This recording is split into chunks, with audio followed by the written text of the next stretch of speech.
Hello, this is Todd Luck, and this is a video on my thoughts on Victory Harben Fires of Halos. This is my spoiler thoughts on this, so we're going to talk in detail about what's inside of this novel. I've already done a non-spoiler review, so if you want to see my review of it and get my non-spoiler thoughts, check out that video. To summarize, this is the Swords of Eternity super arc that you're seeing, all these different novels, Tarzan, John Carter, and Carson Venus, and this acts as a great jumping on point for new readers. It kind of orients you to everything you need to know about the Edgar Rice Burroughs universe, and for old readers, it acts as the next great adventure for each of those characters. And this is the conclusion of that arc, and this is Victory Harben, a new character, and the novel introduces a lot of new things and answers a lot of the mysteries that we've had in the Edgar Rice Burroughs universe since its inception. Why, when we send up like the Mars rover and stuff like that, why don't we find all that cool stuff that John Carter found, right? Where are the Tharks? Where are the half-naked Martian princesses? This is the book that answers all of that, and we'll talk about all those secrets of the universe in a minute. But first, I want to begin with some of the references you're going to find at the beginning of the book. Or should I say things that seem like references. So there are some things that seem like they might refer to novels or comics or something like that, when in actuality they're just kind of teases for stories that haven't been told, kind of things just to tease the imagination. And so one of those is the prologue set on Tii-Laa, which is a new planet that we haven't seen before, and there's a talk about what happened when Victory Harben was on that planet, but it's not a story that we've actually seen anywhere. It's just kind of there to kind of get your imagination going and let you know kind of the range of different types of adventures and experiences she's had while she's been bouncing around between planets. The first planet that Victory Harben ends up on is also new, and that's the one where she encounters only animal life and no sentient beings. And even though it's new, we do have some visual reference for it, because if you pick up the Carson of Venus Eye of Amtor miniseries, it adapts the first novelette in the back of Victory Harben. And so the very last page will actually give you some visuals for that planet drawn by Mike Wolfer. So that's kind of cool. Another story they keep teasing us on is a meeting with Victory Harben and Inspector Muldoon.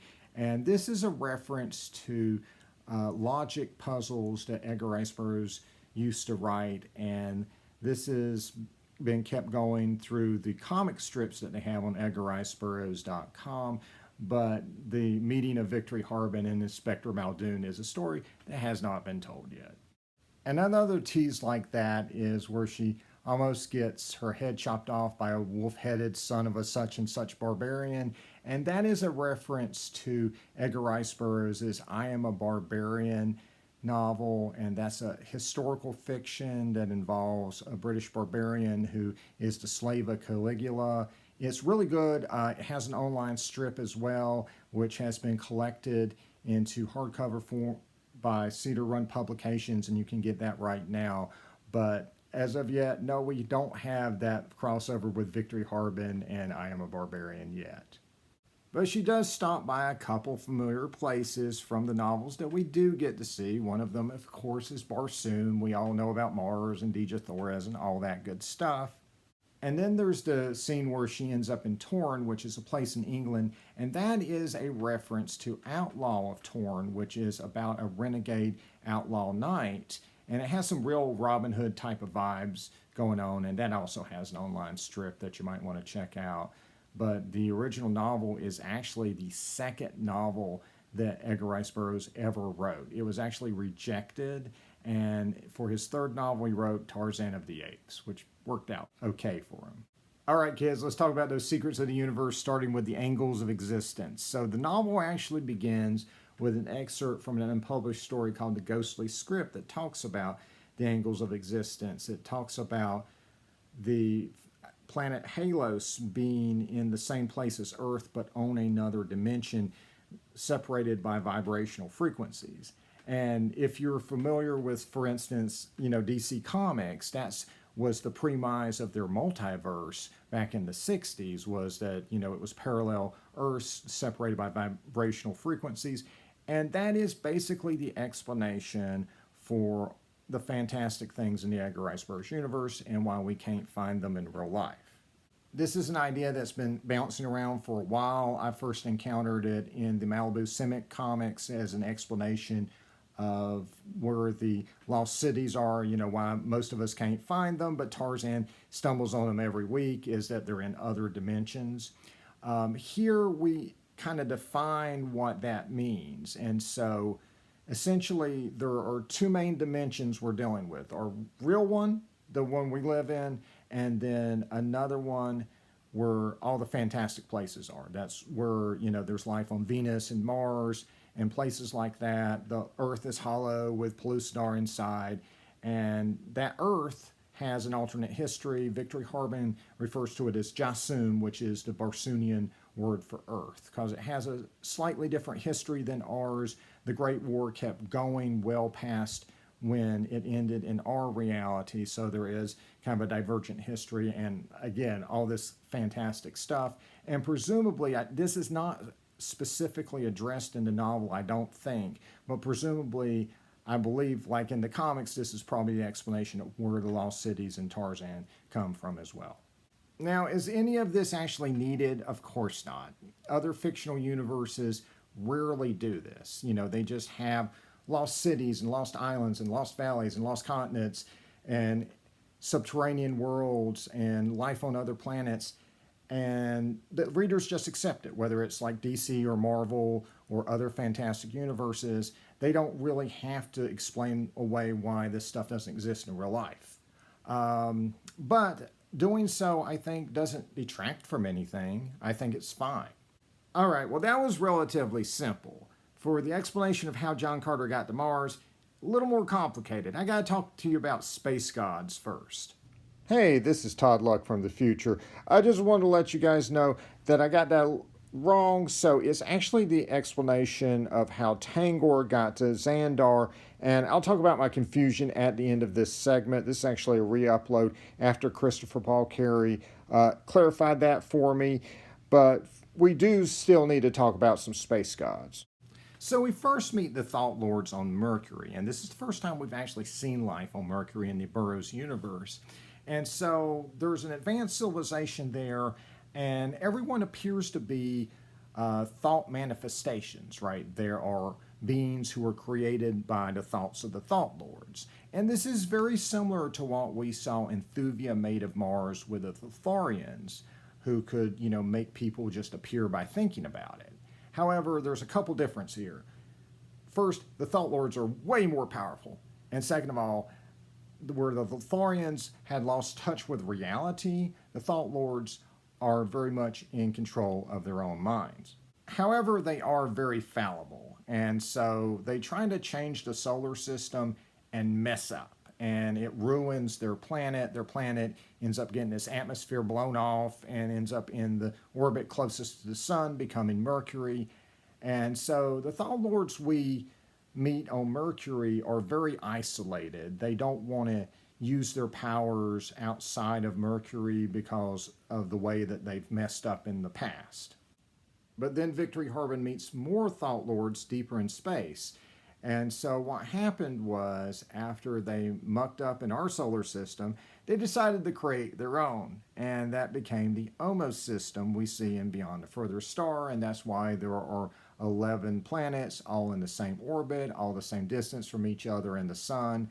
And so they created that, and then they had a civil war amongst each other that devastated the Omos system. Ultimately, one side won and sealed the other side on their home base, which was in a dimension on a planet called Halos.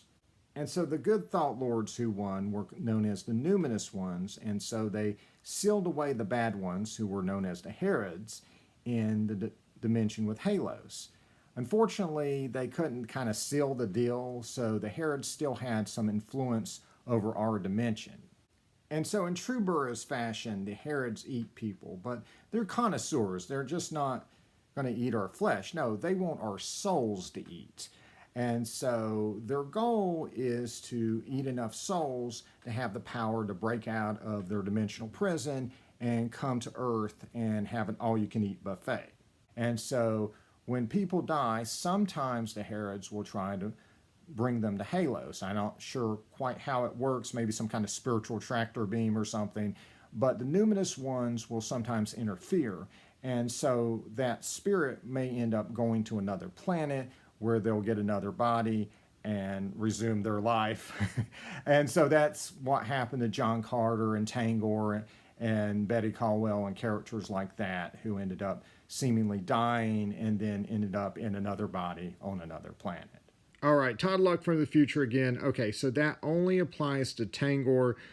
Christopher Paul Carey said that Tangor was the only one who got snatched by the Herod. It's just a general principle of dying and then being able to travel to another planet that applies to the others, and the others' ability to do that remains mysterious. And so let's talk about Halos and the ghostly script, which inspired all of this. And so the ghostly script is a fragment by Edgar Rice Burroughs that was never published and never completed. In the ghostly script, Burroughs receives a story from a typewriter whose keys are moving by themselves, like it's being typed by a ghost. And so it's a story from a soldier who died and ended up on another planet. Burroughs would reuse this for Beyond the Furthest Star. In the ghostly script, it was actually the story of a black sergeant in the Spanish-American War who died and ended up in this afterlife on a planet called Halos. And so in the novel, Victory Harben gets a detailed explanation of what Halos and its spiritual caste system is like. And so for bad people who are reincarnated on Halos, they're probably going to start off in the lowest spiritual caste system, and they're supposed to do good deeds to purify their soul and so they can kind of move up the spiritual ranks. But it's all just a con job by the Herods who will eat the most pure souls because it gives them the most power. I guess pure souls have the most nutrients or whatever. But when Victory Harben is there, she only gets kind of a sampling of the society. She's only there for a chapter, and then she ends up in the Herod's headquarters for the rest of the novel. So it's kind of interesting to explain that to the reader so much, and then we don't get to really see a lot of Halos. But I think that's probably done on purpose. It leaves what happens in the ghostly script to the reader's imagination. We tell you what Halos is like, but we leave the rest of it up to you, right? We see Victory Harben has a brief adventure out and about on that planet, but as far as what would have happened in the ghostly script if Burroughs had ever created it, it remains a great untold story. And so when you have a situation like that, there's always this kind of controversy. Should you publish that fragment or complete that fragment, or should you leave it unpublished because Burroughs didn't finish it? And I can tell you, as someone who writes comic plots in my spare time, I certainly have some plots that I would love to see published, and then others that I'm like, I would never want to see the light of day because they didn't really work. And it's hard to say which one this would have been for Burroughs, right? Maybe if he'd had more time, he would have reworked it into a novel, or perhaps it just didn't work and he was just able to kind of mine things from it to create Beyond the Furthest Star. It's hard to say. What we come up with is kind of a compromise. We don't publish the ghostly script, but we give you an idea of what's in it. And so it's kind of a very interesting answer to a question that just, there's no right answer to what you do with a fragment. And I think this is probably weaving that needle as much as anyone could. So in addition to answering long-running mysteries, they actually established several of their own during the plotline. One was, why were there displaced characters in different worlds? And the explanation there was the Seraphim, who are these angels that act as the enforcers of the Herods. And so they're kind of like Terminators or something. They're hunter-killer angel-like creatures with flaming swords who take people's souls for their hungry masters. And so when they are teleporting around, other characters can get kind of caught up in that and get displaced into other worlds. And that's the explanation for that. And so why did the Gridley wave stop and then start again in this plot line? Well, it turns out it was Burroughs all along. So this plot line takes place right after Burroughs dies, and they explain in this plot line that he is the reason why the Gridley wave stopped. He's some kind of weird nexus between those two worlds I was talking about, the regular Earth and Jasum, and so he was the conduit for how the Gridley wave got into our regular world. And so when he died, it stopped the Gridley wave in both Jasum and Earth. And so what happened when the Mahar Queen did that weird thing to the sun in the first Victory Harben novelette where the sun of Pellucidar appeared to go dark, that was her reestablishing the Gridley wave and making the son of Pellucidar the conduit between those two worlds. And yes, I did think that was a little weird. I actually really liked what Gary Gravel did at the end of Gods of the Forgotten, where he hinted that Edgar Rice Burroughs' spirit or whatever was on other planets having adventures. And I thought that would have been a really cool thing to follow up on instead of what they did. Because I could have just imagined like Edgar Rice Burroughs gets to Halos and finds out what the Herods are doing, and he sends a warning to, the people of Earth or whatever. Or maybe he stops the Gridley wave himself, right? Maybe the Gridley wave is needed for interdimensional travel or something. And then, by the time they get to Halos and find all this out, he's gone and he's out having his adventures on other planets. And, it's like, oh, he's out there somewhere and maybe someday we'll hear about his own journeys. Or maybe that would have been too much. I don't know. I do understand what they were doing here, or I think I do. I believe it's probably symbolic what they did. Edgar Rice Burroughs was our connection to the fictional worlds he was creating, right? And so when he died, we lost that connection. By putting out these novels, they're reestablishing that connection with Burroughs' worlds.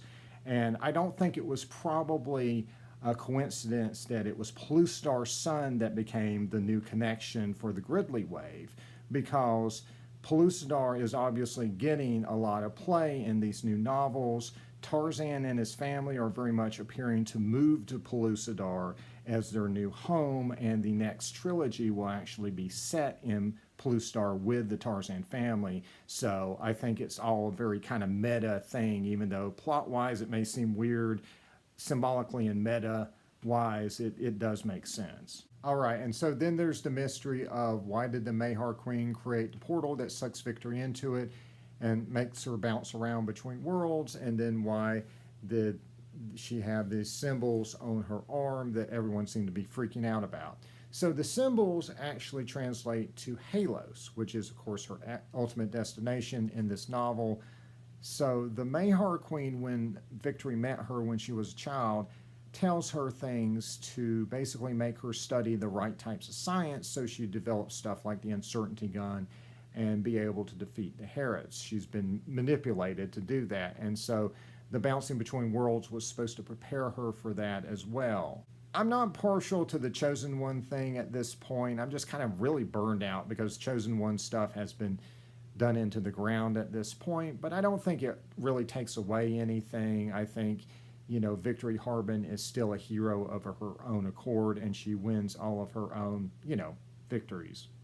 And so, as promised in the Beyond a Furthest Star comic, Victory Harben does get to meet Tangor, who is the hero of the original novel, Beyond a Furthest Star, and we leave his adventures after that novel as a mystery. Again, open-ended for the reader to pour their own imagination into.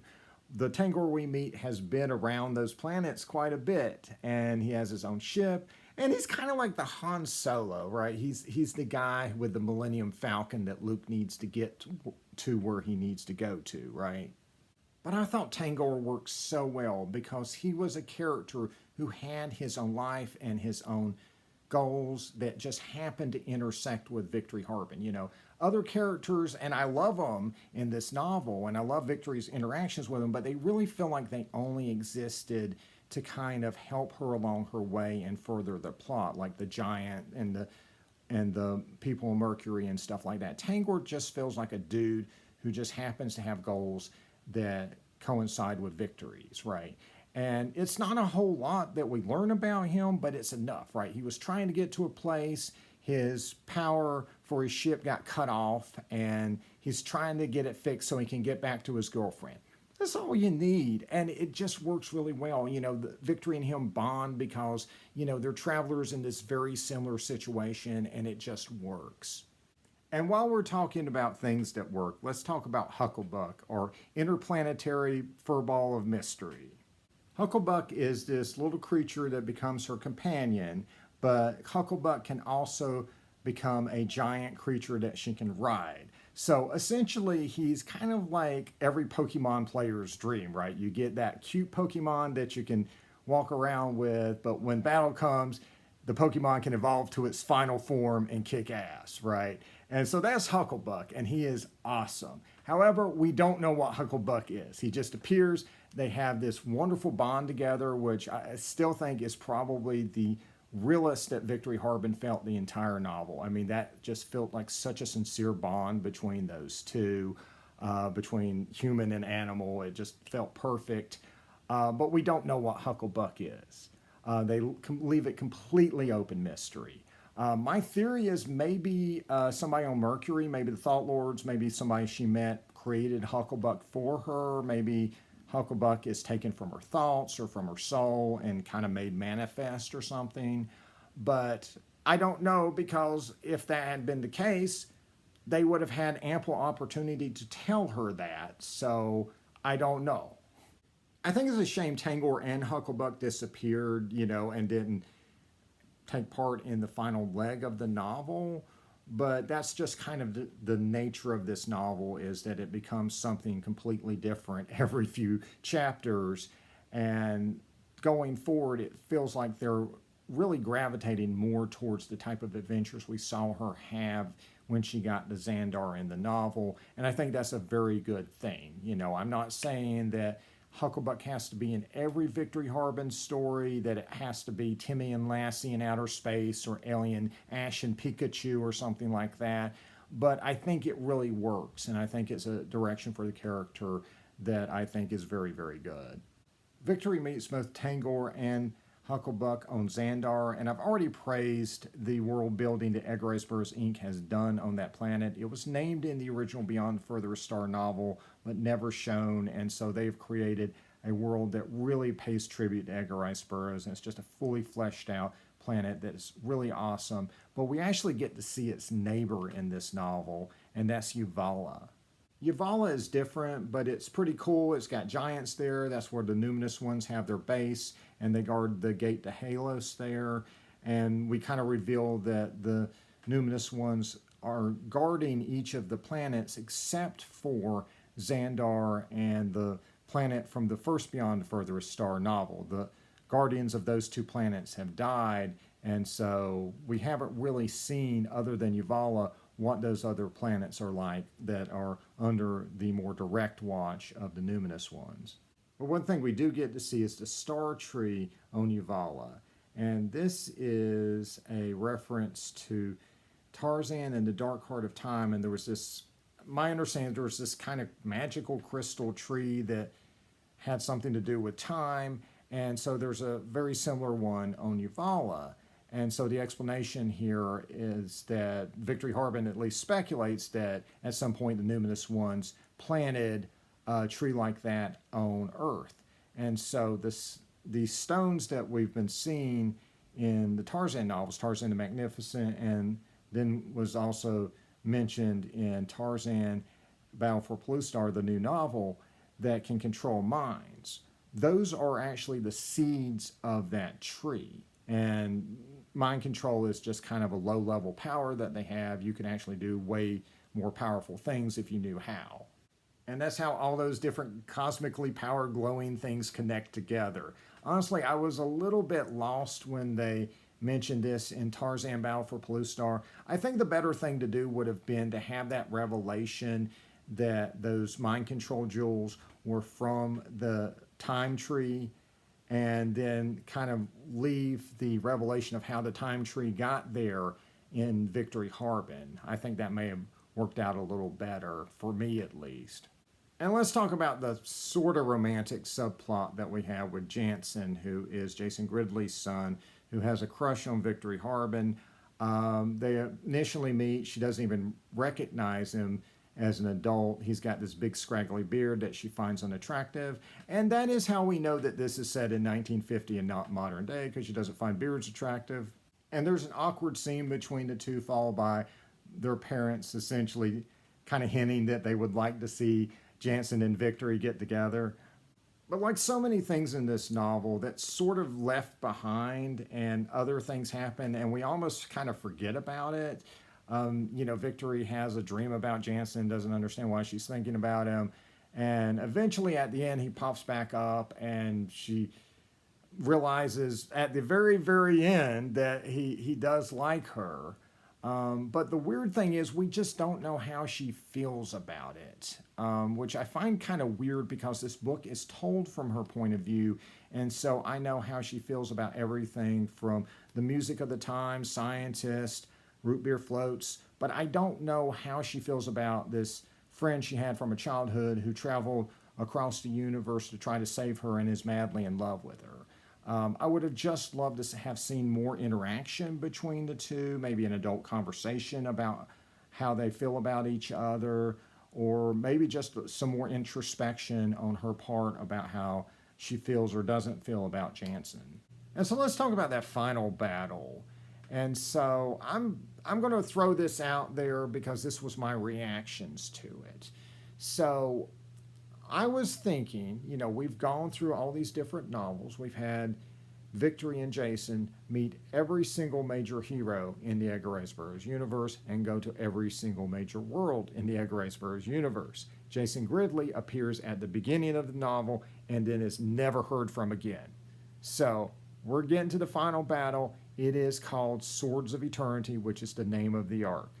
And so I knew this probably wasn't going to happen, but with all of that in my head, I still was kind of crossing my fingers for an endgame moment. So just like in Avengers Endgame, we would have all the heroes together fighting the final battle. And I feel like we really earned that. Again, we went through all these different novels to kind of establish all these characters and have everybody meet either Jason or Victory. And so it just would have felt so natural for either Jason Gridley to, kind of bring them to Halos for that final battle. Because, again, he'd been absent since the beginning. It would have been nice to see him do something. Or, maybe Victory brings them herself. And, maybe they don't come out all together. Maybe they're fighting in different places and never actually meet if we wanted to kind of hold that back where, John Carter and Tarzan still don't know each other in canon or something. That's fine. Or it could have just been Tarzan and Jason Gridley coming out with the Warriors of Pellucidar for the final battle. But it just felt like that's what they could have been leading up to, but they didn't go there. The battle that happened just felt a little less than some of the big blowout action scenes that we build up to in those other novels.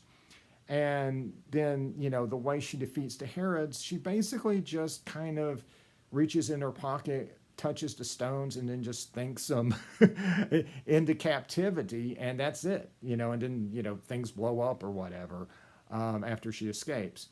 And that's okay, but it felt like there could have been so much more to that battle, right? She could have had all kinds of different kind of psychic battles. I mean, if she was trained as a thought lord and had the star seeds, she could have done all kinds of different, kind of things. She could have summoned from her minds or took different forms and fought on a psychic plane or something. Just something to make it a little more difficult or exciting when she defeated the Herods. All right, and then there's the backup novel at Rescue on Zandar, and you can watch my review if you want to see me gush about that one. But there was a video game tribute in there I thought was so clever. And so Tii-Laa is wandering through a field of mushrooms and is attacked by a centipede. And of course, this is a tribute to the classic video game Centipede and Millipede, which even includes her hitting the creature and it splitting in two, just like in the video game, which I thought was brilliant. Honestly, I thought it was a better adaptation of the arcade game than the actual Centipede comic I picked up the first issue of. And then there's that great quantum coda that shows how Victory Harben crash lands on Zandar and becomes stranded there for Beyond the Further Star, Warriors of Zandar. Once you finish reading the novel, if you haven't already, you're going to want to read the comic. It is fantastic.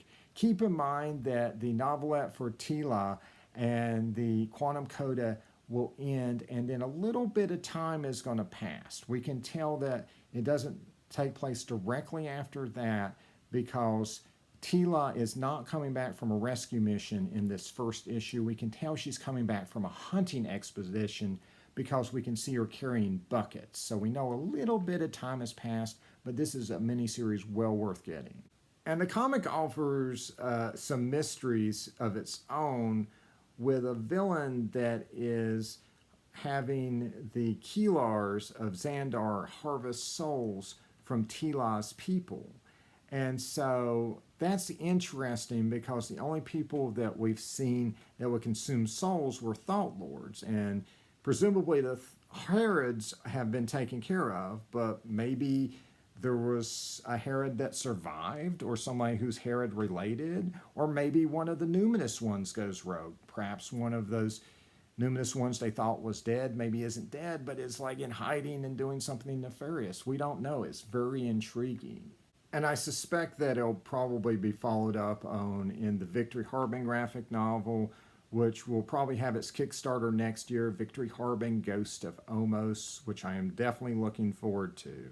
Before then, we'll be getting the Jane Porter graphic novel, and Mike Wolfer has told me it is not on Zandar. I thought it probably was after reading the comic again, because they mention a place called the Land of Fire.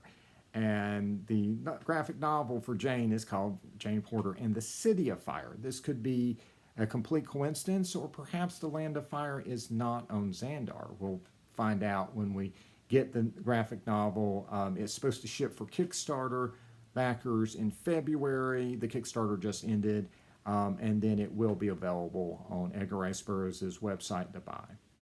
All right, and so that is all of my spoiler thoughts, or at least all the ones I'm willing to record right now, on Victory Harben, Fires of Halos. You can talk about this book all day. It is available just about any place you buy books from, and if you get it from EdgarRiceBurroughs.com, you will get free trading card included. And so I've got plenty more reviews and other videos coming, so like and subscribe for more videos, and until next time, see ya.